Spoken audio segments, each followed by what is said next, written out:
Hi hello అందరికీ నమస్తే. నేను మీ హరీష్, విజన్ టీవీ. ముందుగా మన ఛానల్ని చూసినట్లయితే ప్లీజ్ సబ్స్క్రైబ్ చేసుకోండి విజన్ టీవీ యూట్యూబ్ ఛానల్ని. ఈరోజు అయితే మనం తెలంగాణ రాష్ట్రంలోని నారాయణపురం గ్రామానికి అయితే రావడం జరిగింది. ఎందుకంటే ఇక్కడ మాజీ ఎంపీపీ అనిల్ గారు అయితే ఫార్మింగ్ చేయడం జరుగుతుంది. కౌ ఫార్మింగ్ ఏ విధంగా చేస్తున్నాడు, ఎక్కడి నుంచి ఆవులని దిగుమతి చేశాడు, మరియు పాల ఉత్పత్తి ఏ విధంగా ఉంది, లాభాలు వస్తున్నాయా నష్టాలు వస్తున్నాయా, పూర్తి సమాచారాన్ని మనం నేరుగా తెలుసుకునే ప్రయత్నం చేద్దాం. హాయ్ హలో అందరికీ నమస్తే. నేను మీ హరీష్, విజన్ టీవీ. ఈరోజు అయితే మనం తెలంగాణ రాష్ట్రంలోని నారాయణపురం గ్రామంలో ఉన్నాము.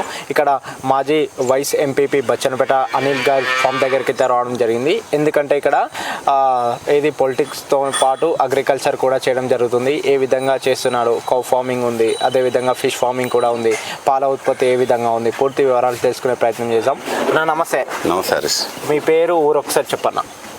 నా పేరు కల్లూరి అనిల్ రెడ్డి. మాది నారాయణపురం విలేజ్, బచ్చన్నపేట మండల్, జనగాం జిల్లా. నేను వచ్చేసి ఎక్స్ వైస్ ఎంపీపీ. నేను ప్లస్ నాకు డైరీ ఫామ్ ఉంది, ఫిష్ ఫార్మింగ్ కూడా ఉంది నాకు. ఓకే, ఇక్కడ ఇది వేయడానికి ముఖ్య కారణం ఏంటిది? అంటే మీ ప్యాషనా? ఇప్పుడు ఇక్కడ పాలిటిక్స్ రాజకీయాల వైపు వెళ్తున్నాగా మరి ఈ వైపు ఎందుకు మొగ్గు చూపాలని అనిపించింది? యాక్చువల్లీ హరీష్, నేను వచ్చేసి ఎయిర్లైన్స్లో జాబ్ చేసేవాడిని. ప్లస్ అది లెఫ్ట్ చేసి వచ్చేసి పాలిటిక్స్కి వచ్చాను.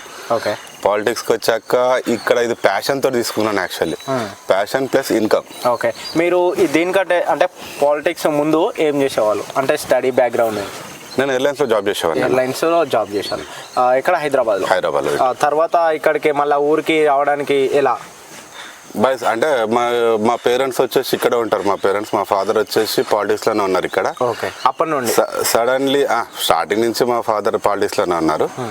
నేను ఇంకా సడన్లీ అది ఒక టర్నింగ్ పాయింట్ అనుకోవాలి. అది సడన్గా వచ్చేసి ఇక్కడ ఎంపీటీసీ నిలబడి ఎంపీటీసీ గెలిచిన వచ్చేసి జస్ట్ 3 months మొదటిసారిగానే ఎలక్షన్స్ కంటే ముందు 3 months బిఫోరే మా విలేజ్కి వచ్చాను. నేను ఫస్ట్ టైం నుంచినప్పుడే ఎంపీటీసీ అని ఇక్కడ.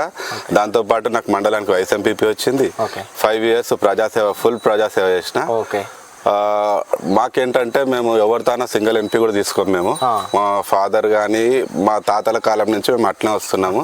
అంటే మీది ఫ్యామిలీ మొత్తము ఇది పాలిటిక్స్ సంబంధించింది అనుకోవచ్చా? పాలిటిక్స్ కానీ మెయిన్ ఇంపార్టెంట్ వచ్చేసి ఏంటంటే ప్రజాసేవకు సంబంధించి.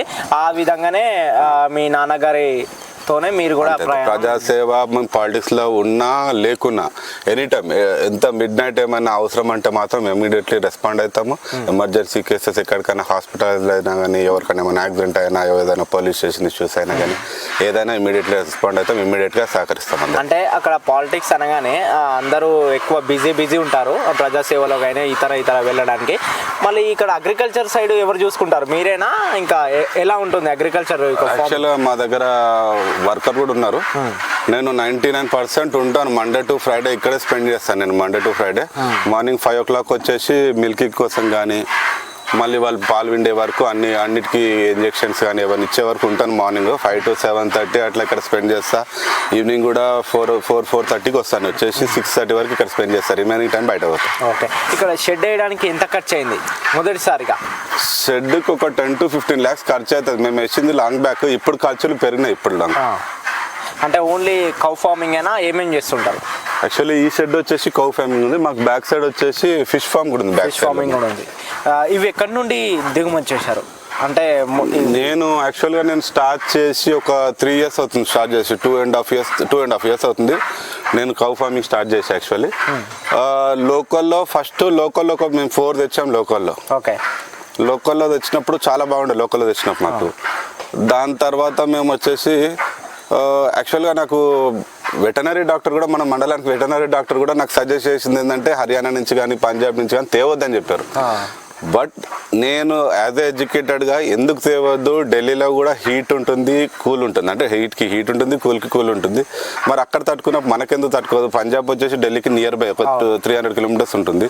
ఎందుకు తట్టుకోదు అని ప్రయోగం చేద్దామని చెప్పేసి ఒక 6 ఆవులు తెచ్చిన ఢిల్లీ నుంచి, పంజాబ్ నుంచి. ఓకే, ఇప్పుడు ట్రాన్స్పోర్ట్ ఖర్చు మళ్ళీ పెద్ద ఎత్తున జరుగుతుంటుంది కదా? పంజాబ్ నుంచి వచ్చేసి మనకు ట్రాన్స్పోర్టేషన్ 97,000 పట్టింది హరీష్. మనకు అంటే ఒక 7 days ట్రాన్స్పోర్ట్ పట్టింది. 97,000 వచ్చేసి ట్రాన్స్పోర్ట్కి అయింది.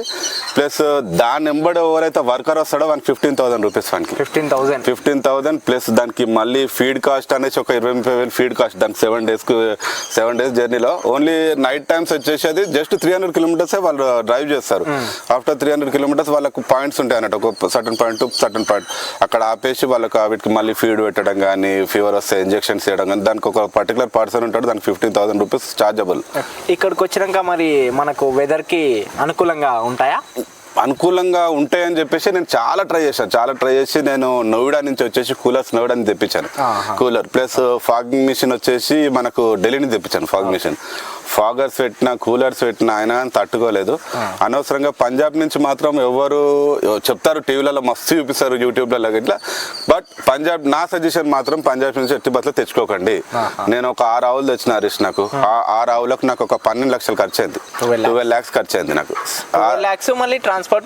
ఇంక్లూడింగ్ ట్రాన్స్పోర్టేషన్ కానీ, నా ఫేర్ కానీ, మేము ఒక 3-4 days అక్కడ ఉన్నాం అన్ని ఇంక్లూడింగ్ ఆల్ 12. అంటే అక్కడ పంజాబ్ లో ఆవులు వచ్చేసి తక్కువ అంటారు, తక్కువ ఏముండవు, 1,10,000 1,35,000 80 ఎబోనే ఉంటాయి కానీ 80 లోపల ఏముండదు. అందరూ ఏంటంటే టీవీలలో 60,000కి వస్తాయి, 70,000కి వస్తాయి, అది వచ్చేసి పూటకు 15 ఇస్తాయి, 20 ఇస్తుండొచ్చు, అక్కడ ఇస్తాయి, ఇక్కడ మనకు వచ్చే వరకు ఇవ్వవు. నాకు ఒక 12 lakhs ఖర్చు అయింది నేను 6 ఆవులను దేనికి. నాకు 6 ఆవులలో 4 ఆవులు చనిపోయాయి. అంటే వెదర్ కారణంగా, దేని కారణంగా? వెదర్ క్లైమేట్ అక్కడ వచ్చేసి కూల్నెస్ ఉంటుంది, ఇక్కడ కూల్నెస్ ఉంటుంది. ఇంకోటి ఏంటంటే దాంట్లో ఫీడింగ్ కూడా మనం ఏంటంటే మనము సూపర్ పీరియడ్ గడ్డి కానీ లేకపోతే వరి కట్ చేసినాక వరి గడ్డి కానీ ఇస్తాం మనం యాక్చువల్లీ. బట్ అక్కడ వాళ్ళు వచ్చేసి గోధుమ గడ్డి ఉంటుంది. గోధుమ గడ్డి వచ్చేసి ఇప్పుడు ఎట్లా చేస్తారంటే చూర చేస్తారు, చిన్న పొట్టులాగా యాక్చువల్లీ మన ఉన్క ఉంటుంది చూసిన ఉన్క టైప్ చేస్తారు వాళ్ళు మిషన్. యాక్చువల్గా వాళ్ళకి వచ్చేసి ఈ మడ్లలోనే వాళ్ళకి మనకు ఇప్పుడు గడ్డి కటింగ్ ఎట్లయితే గడ్డి అవి కట్టలు కడుతున్నాయో మిషన్, సేమ్ అలానే ఒక వాళ్ళ మిషన్ ఉంటుంది. ఆ మిషన్ చూర చేసేసి ట్రాక్టర్లు ఇస్తారు డైరెక్ట్. అయితే వాళ్ళు వచ్చేసి గోడౌన్, పెద్ద గోడౌన్ ఉంటుంది, ఆ గోడౌన్ లో కంప్లీట్ పెట్టేస్తారు, దాన్ని డైరెక్ట్ పౌడర్ తెచ్చిపోస్తారు వాళ్ళు. నేను ఫస్ట్ చూసినప్పుడు సేమ్ మన ఒరిగడ్డిలానే ఉంటుంది, అది కూడా గోధుమ గడ్డి, బట్ అది ఒరిగడ్డి కాదు. నేను యాక్చువల్గా మేము ఒక ల్యాండ్ లోకి వెళ్ళి చూసినప్పుడు అది ఒరిగడ్డి కాదు, అది గోధుమ గడ్డి. అయితే నాకు నా డిఫరెన్స్ ప్రకారం ఏంటంటే వాళ్ళు సూపర్ పీరియడ్ గడ్డి మనం అంటాం, ఇక్కడ పచ్చి గడ్డి వేస్తే పాలు ఎక్కువ ఇస్తాయి అని. వాళ్ళకు నేను చూసిన దాంట్లో ఒక 90% పచ్చిగడ్డి ఎవరయ్యారు. అంటే గోధుమ గడ్డి వాళ్ళు వచ్చేసి ఇప్పుడు ఏదేది మినరల్ మిక్చర్స్ కానీ వాళ్ళు కంప్లీట్ వాళ్ళకి ప్రతి ఒక్కరికి ఆవుల గురించి కంప్లీట్ నాలెడ్జ్ ఉంటుంది వాళ్ళకు. ప్లస్ వాళ్ళు ఇంజెక్షన్స్ ఇచ్చేయాలన్నా వాళ్ళే చేసుకుంటారు, మనం ఇంజెక్షన్స్ ఇవ్వాలంటే డాక్టర్ డిపెండ్ అవుతాం. కానీ ఇప్పుడు తెచ్చిన తర్వాత మీరు ఈ ఫామ్ లో డైరెక్ట్ ఏమైనా వైద్యుని ఎవరైనా అంటే నిర్మించారా, లేకపోతే ఖాళీగా మీరే ఇస్తుంటారా? ఎలా అది అంటే దానికి జబ్బులు వ్యాధులు లాంటివి వచ్చినప్పుడు? మాకు యాక్చువల్లీ డాక్టర్ వస్తారు, వెటనరీ డాక్టర్ మాకు బచ్చన్పేటలో ఉన్న. ఒకవేళ సార్కి ఎవరు బిజీ ఉంటే కూడా వేరే వాళ్ళని పంపిస్తారు సార్, అట్లేం లేదు. ఇంకోటి ఏంటంటే మా దగ్గర బీహార్ నుంచి వర్కర్ ఉన్నారు, అతనికి 20,000 శాలరీ మంత్లీ, 10 ఆవులకు.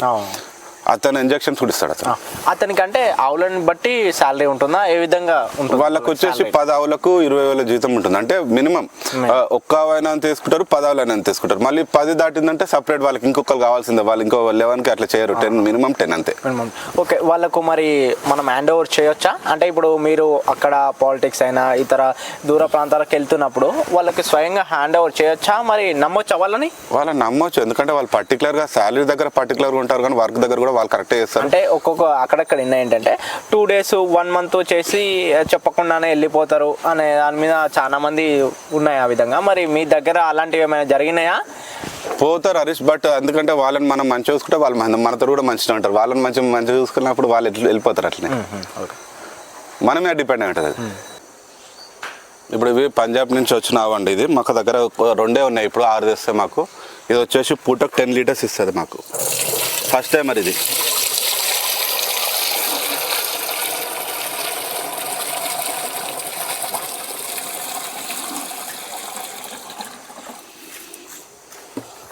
ఇది లోకల్ ఆవు పాలండి, ఇది అంటే లోకల్లో తెచ్చాం మేము, వర్చువల్ కాడ తెచ్చాం. ఇది ఫామ్ నుంచి కాదు, ఒక రైతు కాడ నుంచే తెచ్చాం. ఇది పూటకు 8 ఇస్తుంది.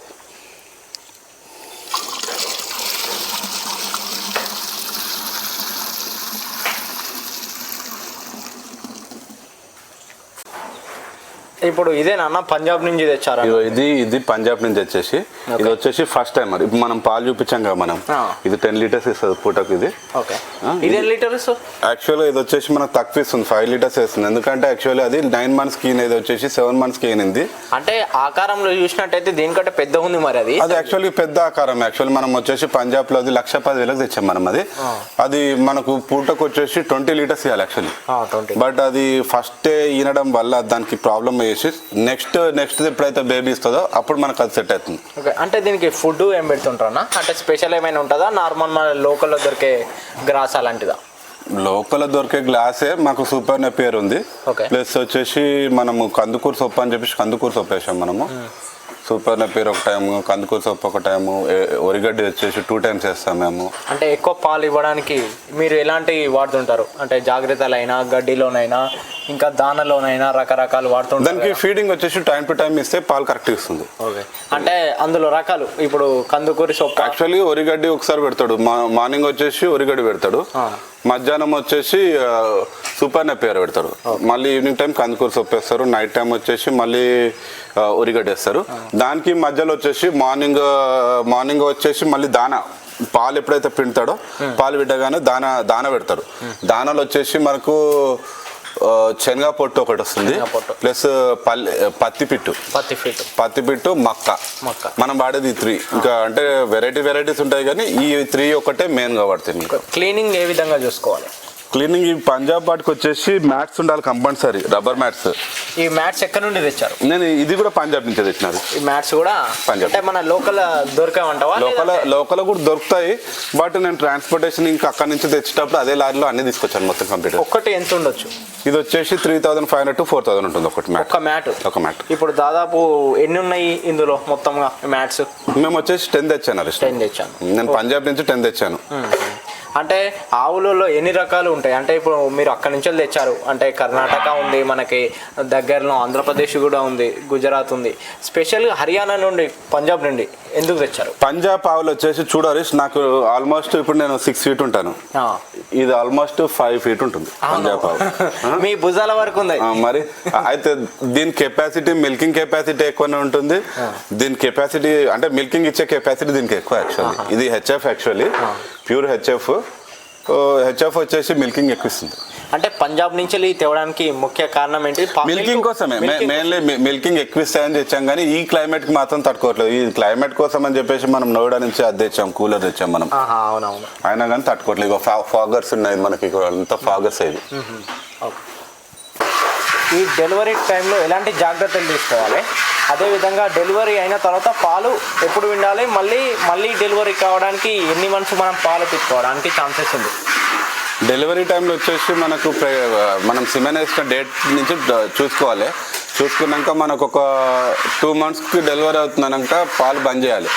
బంద్ చేస్తే ఏంటంటే దాని లోపల ఉన్న బేబీ ఏదైతుందో అది మంచిగా పెరగడానికి అవకాశం ఉంటుంది. మళ్ళీ మనం నెక్స్ట్ టైం పాలు మనకి ఇచ్చేటప్పుడు మంచి పాలు ఇస్తాం. అన్న ఇది ఫామ్ లో ఇది కొత్తగా కనిపిస్తుంది, ఏంటిదన్న ఫ్యాన్ లాగా ఉంది, మరి ఇది ఎలా యూజ్ చేయాలి? ఇది వచ్చేసి యాక్చువల్లీ వెన్సన్ కంపెనీ వాళ్ళది. ఇది వెన్సన్ నోడాని తెప్పించాను. ఇది కూలర్ వచ్చేసి 25,000. ఇది 25,000 ఆవులకు స్పెషల్ కూలర్స్. ఇది అంటే దీని ద్వారా ఏంటిది? నేను యాక్చువల్లీ వచ్చేసి కూల్నెస్ ఇస్తాయి ఆవులకు, క్లైమేట్. ఇది మేము ఓన్లీ హీట్ టైంలో మాత్రమే యూజ్ చేస్తాం. ఎందుకంటే ఆవులకు వచ్చేసి హీట్ తట్టుకోలేవు ఆవులు, ఎస్పెషల్లీ పంజాబ్ నుంచి తెచ్చిన ఆవులు వచ్చేసి హీట్ తట్టుకోలేవు. దానికోసం మేము ఈ కూలర్ వేసేసి ఫాగర్స్ ఆన్ చేస్తాం. ఫాగ్ వచ్చేసి పైనుంచి మంచులాగా పడుతున్న కొద్దీ ఇది కూల్నెస్ ఇస్తుంది అన్నట్టు బాడీ. అంటే ఇది సమ్మర్ సీజన్లో ఎక్కువ యూజ్ చేస్తుంటారా? సమ్మర్లో అని ఏం లేదు. ఇప్పుడు మధ్యాహ్నం పూట మనకి హీట్ ఎక్కువ అనిపించింది అనుకో ఇమీడియట్ గా ఆన్ చేస్తారు. అది ఒకటి 25,000. ఇది మళ్ళీ ట్రాన్స్పోర్ట్ రానికే 10,000 పడుతుంది. ఓకే, మరి ఇది ఎన్నిటికీ మనకు అవైలబుల్గా ఉంటుంది? ఎన్ని ఆవులకు ఒకటి పెట్టాలి? ఇప్పుడు పెద్ద ఫార్మింగ్ వాళ్ళకు యూజ్ అయ్యే విధంగా ఎలా? ఆల్మోస్ట్ అన్న ఒక 10 ఆవుల వరకు కవర్ అవుతుంది. 10 ఆవులకి ఒకటైతే సరిపోతుంది. అంటే ఓవరాల్గా ఇప్పుడు డైరీ ఫామ్ పెట్టే వాళ్ళకు ఏ విధంగా మీరు సజెషన్స్ ఇస్తారు? అంటే పెడితే మంచిదా, పెట్టకపోవడం మంచిదా, పెడితే ఎటువంటి ఆవులు తీసుకురావాలి, ఆవులను తీసుకురావాలా లేకపోతే బఫెలో తీసుకురావాలా? మన తెలంగాణ రాష్ట్రంలో అంతటా బతికే జాతి ఏ జాతి? మనకు యాక్చువల్ అయితే మిల్కింగ్ కోసం చూసుకుంటే హెచ్ఎఫ్ బ్రీడ్ అనేది మిల్కింగ్ ఎక్కువ ఇస్తుంది.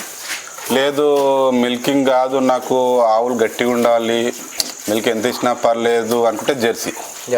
ప్లస్ ఈ రెండు వద్దు నాకు అనుకుంటే బర్రెలకు కూడా పోవచ్చు. బర్రెలు కూడా హర్యానాలో దొరుకుతాయి. మళ్ళీ అంటే హర్యానా నుండే తెచ్చుకోవాలా? మీరు ఇంతకుముందు చెప్పినట్టు కర్ణాటక అన్నారు. బర్రెలు వచ్చేసి హర్యానా బ్రీడ్ బాగుంటుంది బర్రెలకు, ఎందుకంటే మిల్కింగ్ ఎక్కువ ఇస్తుంది, కానీ దానికి ఇన్వెస్ట్మెంట్ కూడా ఎక్కువనే ఉంటుంది. ఫీడింగ్ కాస్ట్ కానీ దానికి ఎంత ఫీడ్ పెడితే అంత మిల్క్ ఇస్తుంది. కర్ణాటకలో వచ్చేసి మనకు చింతామణిలో వచ్చేసి హెచ్ఎఫ్ ఆవులు మంచి దొరుకుతాయి అక్కడ. ఇప్పుడు అప్కమింగ్ వాళ్ళకు ఎటువంటి సజెషన్స్ ఇస్తారు? నేను ఫామ్ పెట్టమని సజెషన్ ఇస్తాను, బట్ పంజాబ్ నుంచి తేకమని ఇస్తాను అంతే. అదర్ స్టేట్స్కి వెళ్ళకండి, ఏమున్నా మన సరౌండింగ్ పక్కన కర్ణాటక, తమిళనాడు ఓకే, బట్ వేరే స్టేట్స్కి వెళ్ళేసి తెచ్చేసి ఏంటంటే ఇక్కడికి వచ్చి నష్టపోతారు. అవి బతుకుడు కష్టం, చాలా కష్టం. ఎందుకంటే నేను ఒక 6 ఆవులు తెస్తే నేను 6 months కూడా కాలేదు తెచ్చి, నేను ఒక 12 లక్షలు ఖర్చు పెట్టాను. దాంట్లో 4 ఆవులు చనిపోవడం జరిగింది. ఓకే, మరి అదేవిధంగా లాభాలు ఏ విధంగా ఉంటాయి, నష్టాలు ఏ విధంగా ఉంటాయి? నష్టం అంటే ఏముండదు, మనకు ఆవుకు మనం ఫీడింగ్ పెట్టిన దాని ప్రకారం లాభం ఉంటుంది. మనం దాన్ని అట్నే చూసుకోవాలి. ఎందుకంటే ఎప్పుడన్నా మన దానికి హెల్త్ అంటే చూసుకోవాలి, దాన్ని రెగ్యులర్గా మనం చూస్తుంటే దాన్ని అర్థమవుతుంది. రెగ్యులర్గా అది తినే కెపాసిటీ అది సరిగా తినట్లేదు అంటే ఇమీడియట్గా డాక్టర్ని కన్సల్ట్ కావాలి. ఇన్ కేస్ డాక్టర్ రాగలుగుతారంటే డాక్టర్ని పిలిపించుకుందే నయం. లేదు డాక్టర్ దూరంలో ఉన్నారంటే అతను సజెషన్ చేసినట్టు మనకి ఏమైనా ఇంజెక్షన్స్ ఇస్తే, నాకు వచ్చి బీహార్ అతను వర్కర్ ఉన్నాడు, అతను ఇంజెక్షన్స్ ఇస్తాడు.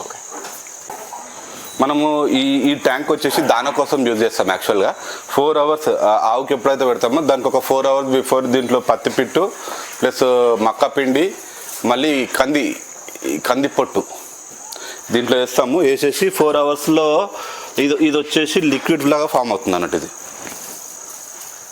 లిక్విడ్ ప్లస్ అది గట్టిగా ఉంటుంది పత్తి చెక్క, బట్ 4 hours నానబెట్టడంతో ఇది ఇలా మెత్తగా అయిపోతుంది.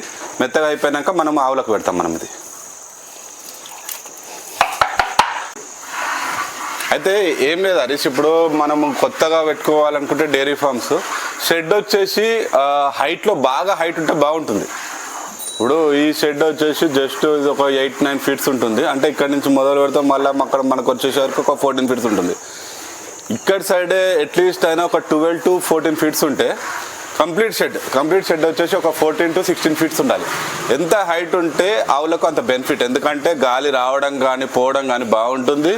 ప్లస్ నేను కొత్తగా ఫామ్ పెట్టుకునే వాళ్ళకి కంపల్సరీ చెప్తున్నాను, ఎంత హైట్ ఉంటే మీ ఆవులు అంత బాగుంటాయి. ఇంకోటి ఆవులను ఎక్కడి నుంచైనా తెచ్చుకోండి, కానీ మన సరౌండింగ్లో అంటే మన క్లైమేట్ సెట్ ఫస్ట్ చెక్ చేసుకోండి. అక్కడ క్లైమేట్ ఇక్కడ క్లైమేట్ సేమ్ ఉంటుందా. క్లైమేట్ ఒకవేళ సెట్ కాలేదంటే ఆవు బతకడం 100% రాజస్థాన్ కష్టం.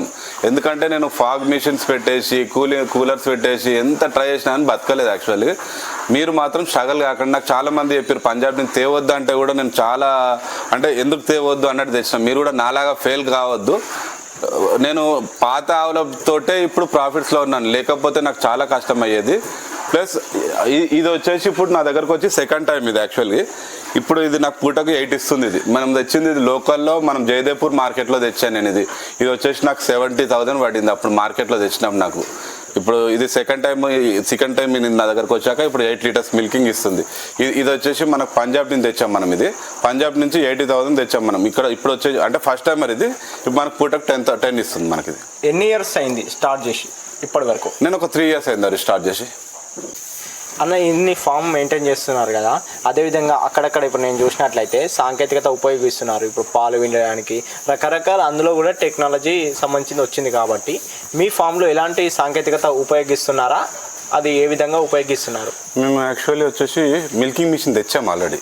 మా దగ్గర మిల్కింగ్ మిషన్ కూడా ఉంది. బట్ మిల్కింగ్ మిషన్ తోటి ఏంటంటే ఒక ఆవు 10 liters ఇస్తుంది అనుకో, 7 liters వరకు 7 to 8 liters వరకు ఇచ్చేసి అది మిల్కింగ్ మిషన్ ఆపేస్తుంది. మళ్ళీ మాన్యువల్గా మళ్ళీ వినుకోవాలి లాస్ట్ మిల్క్ వచ్చేసి. ఇంకా అంటే ఆ రిస్క్ ఎందుకు? ఇప్పుడు మనం అన్ని మిషన్ తీసుకుపోయి అక్కడ పెట్టాలి, దాని పొదుగు మళ్ళీ పెట్టాలి, తీయాలి. ఆ టైంలో కూడా మా వర్కర్ వచ్చేసి దాన్ని పాలే పెట్టేస్తాడు మొత్తం. అంటే పెట్టడం వల్ల ఏమన్నా ఇన్ఫెక్షన్ ఏం లేదు. పెట్టడం వల్ల ఇన్ఫెక్షన్ కానీ ఆవుకి ఏమైనా ప్రాబ్లం వస్తుంది తప్పుడు విషయాలు. అది చాలా మంది ఏంటంటే అవి గుంజేస్తాయి అనేసి బ్లడ్ వస్తుందని. అది జస్ట్ వచ్చేసి వ్యాక్యూమ్ ఇట్లా పిసుకుతుంటుంది అంతే తప్పితే అది ఈవెన్ మిల్కింగ్ లేకున్నా కానీ ఏం కాదు, ఆవుకి ఏం కాదు. అది కాక మనది వచ్చేసి చాప్ కట్టర్. ఇది వచ్చేసి గ్రాస్ కట్ చేస్తుంది అన్నట్టు. మనం గ్రాస్ వచ్చేసి కట్ చేసి ఇక్కడ తీసుకొని వస్తే ఇలా చూర చేసేస్తుంది మనకు. ఎంత ఉంటుంది కాస్ట్? ఇది మనకు వచ్చేసి 31,000 పడింది. ఇది మనకు విత్ ట్రాన్స్పోర్టేషన్ 34,000 ఇక్కడ అంటే ఎక్కడ నార్మల్గా మన మేము రాణిగంజ్లో తెచ్చాము. రాణిగంజ్లో ఒక్క నుంచి తెచ్చాము. అంటే ఇది ఓన్లీ సొప్పకనైనా దేనికి యూజ్ చేస్తుంటారు? మేము సూపర్ పీరియడ్కి యూజ్ చేస్తాము. వరిగడ్డి కూడా వేస్తాము. వరిగడ్డి కూడా వేస్తాం. అది మొత్తం నుజ్జు చేసి చూర చూర వేసి అవి కుట్టి అంటారు దీన్ని. ఈజీగా తింటాయి అన్నట్టు, అంటే వేస్టేజ్ కాకుండా. అయితే మీ ఫామ్ లో ఇది ఒక్కటైతే ఇప్పుడు ప్రజెంట్ రన్నింగ్ మన తన అన్నీ ఉన్నాయి, బట్ మేము యూజ్ చేసేది మాత్రం ఇది ఎప్పుడు యూజ్ చేస్తున్నాం. మిల్కింగ్ మిషన్ యూజ్ చేయట్లేదు, పాలదైతే యూజ్ చేయట్లేదు. చెప్తున్నాను కదా, టైం వేస్ట్ అవుతుంది బాగా. అయితే ఇన్ఫెక్షన్ అలాంటిది ఏం ప్రాబ్లం లేదు. ఇన్ఫెక్షన్ అసలు చాలా తప్పు. కొంతమంది ఏంటంటే దానికి రక్తం వస్తుందంటే, పొదువులు ఖరాబ్ అవుతుందంటే తప్పు చాలా. అది ఎంత ఉండొచ్చు కాస్ట్? అది మనము 40,000 మరి ఇచ్చాము. 35 40 పడుతుంది మనకు. అంటే ఒక 10 లీటర్స్ ఎంతసేపట్లో అది జస్ట్ 5 minutes విండేస్తుంది అది.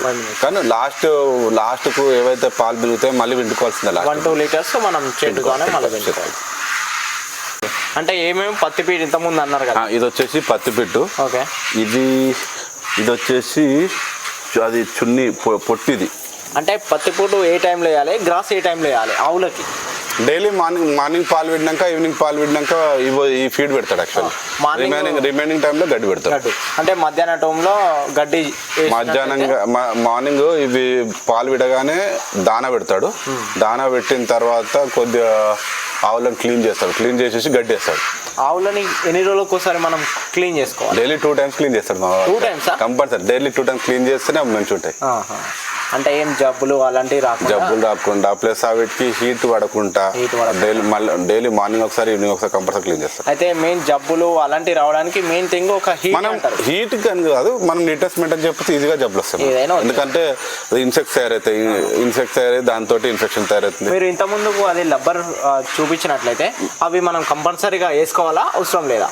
వేసుకుంటే మంచిది. ఎందుకంటే అవి కింద కూర్చున్నప్పుడు కానీ లేచినప్పుడు కానీ వాటికి దెబ్బ తక్కుంటుంటాయి అన్నట్టు. ప్లస్ ఇంకా అవి స్కిడ్ జారకుండా, పెండవాడి జారకుండా కూడా ఉంటుంది. ప్లస్ ఇంకోటి రబ్బర్ మ్యాట్స్ వేసుకునే వాళ్ళకి ఏంటంటే కంపల్సరీ రబ్బర్ మ్యాట్ పైన క్లీన్ చేయాలి, రబ్బర్ మ్యాట్ తీసి కింద క్లీన్ చేయాలి. లేదంటే రబ్బర్ మ్యాట్ కింద ఇన్సెక్ట్స్ తయారవుతుంటాయి. ఓకే. అంటే వీటి ద్వారా వచ్చే ఇది పెండ కానీ, అదేవిధంగా ఇంకా టాయిలెట్ అలాంటివి ఎక్కడి నుంచి ఏమైనా నిర్మించారా? గోబర్ గ్యాస్ అలాంటివి పెండ తీసేస్తారు. టాయిలెట్స్ కానీ లేదంటే ఇప్పుడు వీటికి క్లీన్ చేసేది కానీ పైప్ లైన్ తోటి డైరెక్ట్ మనకు మడిలోకి వెళ్ళిపోతుంది. అంటే అక్కడక్కడ గోబర్ గ్యాస్ నిర్మిస్తున్నారు, మీరు ఏమైనా? లేదు, అట్లా లేదు, అలాంటిది ఏం నిర్మించడం లేదు. అది ఈజీ ప్రాసెస్, సామాన్యులకు అవుతుందా? ఖర్చుతో కూడుకున్న పని. ఓకే, ఖర్చుతో కూడుకుంది కాబట్టి అది ఎక్కువ చాలా మంది యూజ్ చేయాలి. ఇంతకు ముందుకు పాతకాలంలో యూజ్ చేసేది, ఇప్పుడు ఎవరు యూజ్ చేయట్లేదు, చాలా మటుకు యూజ్ చేయట్లేదు ఎవరు. యాక్చువల్గా పంజాబ్ పోయేసి నేను కొన్ని నేర్చుకున్నాను ఫార్మింగ్ ఎట్లా చేయాలనేది. ఎందుకంటే వాళ్ళ ఫార్మింగ్ చాలా డిఫరెంట్గా ఉంటుంది. షెడ్స్ వచ్చేసి హైట్గా ఉండడము, వాళ్ళు ఆవులను ఎప్పుడు కట్టేరు, వాళ్ళు ఫ్రీగా వదిలేస్తారు. ఎందుకంటే వీటికి కాళ్ళ నొప్పులు లేవకుండా మనం కట్టేసి పెడితే ఏంటంటే కాళ్ళం. ఇప్పుడు నేను ఇమీడియట్గా పంజాబ్ నుంచి రాగానే మొత్తం సరౌండింగ్ వచ్చేసి రాడ్స్ తోటి క్లోజ్ చేసి మేము నైట్ టైమ్స్లో ఈవినింగ్ ఆఫ్టర్ మిల్కింగ్ కంప్లీట్ అయ్యాక 6:30 7 o'clock కంప్లీట్గా ఆవులను వదిలేస్తాం. రేపు మార్నింగ్ మళ్ళీ మిల్కింగ్ టైంలో మాత్రమే కట్టేస్తాం. మరి ఒకవైపు ఫార్మింగ్, ఒకవైపు అటు పాలిటిక్స్, ఇప్పుడు ప్రజెంట్ సిచ్యువేషన్లో ఎలా నడుస్తుంది? కూల్గా నడుస్తుంది, అంటే హ్యాపీగా నడుస్తుంది, కూల్గా నడుస్తుంది. అంటే ప్రజాసేవ చేయడానికి అంటే సరే ఇది ఎంచుకునే కాబట్టి ప్రజాసేవ చేసుకోవచ్చు. ఆఫీస్లో వర్క్ చేయాలంటే ప్రజాసేవ ఎక్కడ చేయగలుగుతాం? అంటే ఇప్పుడు ఉన్న సిచ్యువేషన్లో ఎలా ఉంది మీకు? అంటే ఇప్పుడు మళ్ళీ మీకు ఎక్స్ అయ్యారు కదా, మళ్ళీ వచ్చే ఛాన్సెస్ ఏమైనా వేసేందుకు? మనము ప్రజలకు చేసింది ప్రజలకు తెలుసు, మనం ఏం చేసాము, ఎక్కడ ఏం తప్పు చేస్తే తప్పని వాళ్ళే నిర్ణయిస్తారు. నా ఉద్దేశ ప్రకారం నేను 100% కరెక్ట్ చేశాను. నేను కూడా 100% నేను మళ్ళీ గెలుస్తానని హోప్లో ఉన్నాను. ఓకే, ఇంకా దేనికి వేయడానికి ముందు ఉన్నారు? అంటే ఇప్పుడు స్టెప్ బై స్టెప్ వెళ్ళినట్లయితే మంచిగా ఉంటుంది. అంటే వైస్ ఎంపీపీ అయ్యారు కదా, ఇంకేమైనా ముందు అంటే ఎలాంటి విధులు నిర్వహిస్తారు? అయితే రిజర్వేషన్స్ ఏవొస్తాయి అనేది ఇంకా కన్ఫర్మ్ కాలేదు. రిజర్వేషన్స్ వస్తే ఇప్పుడు మా ఎమ్మెల్యే గారు ఉన్నారు పల్లరాజేశ్వర రెడ్డి, వాళ్ళు మమ్మల్ని ఎక్కడికి వెళ్ళామంటే అక్కడికి వెళ్ళడానికి రెడీగా ఉన్నాం. మేము ఏంటంటే పదవుల కోసమే చూడం, మాకు ప్రజాసేవ కావాలి. ఎమ్మెల్యే పల్లరాజేశ్వర రెడ్డి గారు అదేవిధంగా మీకు ఎటువంటి అనుసంధానం బంధం ఉంటుంది? మేము పల్లరాజేశ్వర రెడ్డి సార్ తోటి ఫస్ట్ నుంచి కానీ మాకు బాండింగ్ బాగుంది. ప్లస్ మాకు ఏ టైంలో కానీ ఇప్పుడు మేము any time mid night call చేసి సార్ ఇట్లా మాకు ఏమైనా హాస్పిటల్లో ఇట్లా కాల్ చేయాలి సార్ అంటే ఇమీడియట్గా రెస్పాండ్ అవుతారు. ఇంకొకటి ఏంటంటే ఇప్పుడు మాకు జనగాం కాన్స్టిట్యూన్సీలో వచ్చేసి పలరాజేశ్వరరెడ్డి సారు నీలిమా హాస్పిటల్ అని ఉంది మనకు నారపల్లి దగ్గర. ఇప్పుడు మా జనగాం కాన్స్టిట్యూన్సీ మొత్తంలో జస్ట్ ఒక ఆధార్ కార్డ్ జిరాక్స్ తీసుకొని పోతే చాలు వాళ్ళకి ఫ్రీ వైద్యం నడుస్తుంది. మల్టీప్లెక్స్ హాస్పిటల్ అది మళ్ళీ కంప్లీట్ మెడిసిన్స్ కానీ ఏమన్నా ఆపరేషన్స్ అయితే ఆపరేషన్స్ కంప్లీట్గా ఫ్రీ. అంటే మన ఇది జనగాం కాన్స్టిట్యూన్సీ సార్ కాన్స్టిట్యూన్సీ మొత్తం కంప్లీట్గా ఫ్రీ పెట్టాడు సార్. కేవలం ఆధార్ కార్డు తీసుకెళ్తే ఆధార్ కార్డ్ జిరాక్స్ మాత్రమే తీసుకెళ్తే మొత్తం ఫ్రీ. అంటే ఇప్పుడు మండల పరంగా కానీ ఇప్పుడు ఏమైనా వచ్చే ఛాన్సెస్ ఉన్నాయా మీరు? వస్తాయని ఎక్స్పెక్ట్ చేస్తున్నా. అంటే రిజర్వేషన్ నాన్ రిజర్వేషన్ వస్తే దేనికి పోటీ చేస్తారు? రిజర్వేషన్ దేంట్లో వస్తే దాంట్లో వెళ్ళిపోతారు. అంటే ఇప్పుడు వైస్ ఎంపీపీ తర్వాత నెక్స్ట్ ఏంటి? అదే హరీష్ నేను ఏం చెప్తున్నానంటే ఎవరు కానీ పైకి వెళ్ళాలనుకుంటారు, నేను కూడా అదే చెప్తున్నాను. ఇప్పుడు రిజర్వేషన్ ఏం వస్తుందని తెలీదు. రిజర్వేషన్ ఏదన్నా వస్తే ఇప్పుడు సార్ ఎక్కడికి వెళ్ళామంటే మేము అక్కడికి వెళ్ళిపోతాం డైరెక్ట్. అంటే డిపెండ్ ఆన్ ది సార్ మీద డిపెండ్. ఎందుకంటే ఇప్పుడు పలరాజేశ్వరరెడ్డి సార్ కూడా ఇప్పుడు తెలుసు కదా మన కెపాసిటీ ఏంది, వీళ్ళు ఎక్కడ గెలవగలుగుతారు, ఏం చేయగలుగుతారని. తెలియంది అతను ఎమ్మెల్యే కాడు కదా, దాన్ని బట్టి మీరు మూవ్ అప్ అనేది ఉంటుందని. తప్పకుండా. ఓకే అన్న, thank you so much Harish. Interview అడగగానే ఇచ్చినందుకు. ఇంకా అదే విధంగా మీ రాజకీయ భవిష్యత్తు మరి స్టెప్ బై స్టెప్ ఎదగాలని మా విజన్ యాజమాన్యం తరపున కోరుకుంటున్నాం. Thank you Harish, thank you so much. Vision TV వాళ్ళకి కూడా అందరికీ కంగ్రాచులేషన్స్.